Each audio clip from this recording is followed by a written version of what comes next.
दिलराज मीना हे जयपूरच्या बस्ती तहसील अंतर्गत रतनपूर गावात राहणारे 20 वर्षाचे तरुण शेतकरी आहेत. सध्या ते पॉलीहाऊसच्या अंतर्गत विविध पिकांची शेती करत आहेत. हा भाग राजस्थानमधील मिनी इस्रायल म्हणून ओळखला जातो, कारण इथं शेकडो पॉलीहाऊस आणि ग्रीन हाऊस आहेत.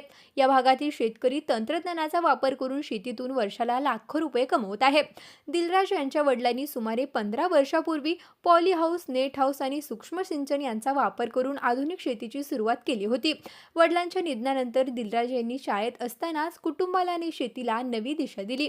तंत्रज्ञानाच्या माध्यमातून शेती केल्यामुळे त्यांना शेती करणं आणखीनच सोपं जात होतं. दिलराज हे सध्या शिक्षण घेत असून ते शेतीही सांभाळत आहेत. दिलराज यांच्या पॉलीहाऊसमध्ये काकडी, शिमला मिरची, लाल पिवळी ढोबळी मिरचीची लागवड ते करत आहेत. याशिवाय मिरची, गोल भेंडी, टोमॅटो, गाजर, वाटाणा यांसारख्या इतर पिकांची लागवड ते करतायत. यांच्या शेतातील पॉलीहाऊस हे फार्म पाऊंड सोलर पंप आणि ठिबक सिंचन या तंत्रज्ञानावर आधारित आहेत. ते पावसाचं पाणी तलावामध्ये साठवतात आणि ठिबक सिंचनद्वारे पाणी वापरून जवळपास वर्षभर काकडी आणि शिमला मिरची यांसारखी अधिक कमाई करून देणारी पिकं ते घेत असतात. सध्या एका 4000 स्क्वेअर मीटर पॉलीहाऊसचा एकूण खर्च 18 ते 20 लाख रुपये येतो, परंतु त्यातून सुमारे 50 लाखापर्यंत त्यांना फायदाही होत आहे.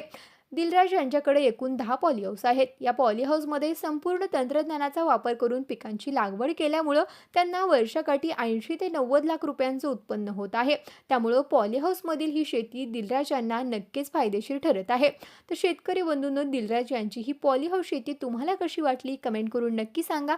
आणि असेच नवनवीन व्हिडिओ पाहण्यासाठी आत्ताच कृषी मंत्राच्या यूट्यूब चॅनलला सबस्क्राईब करा. त्याचबरोबर आमच्या फेसबुक आणि इंस्टाग्राम पेजलाही फॉलो करा.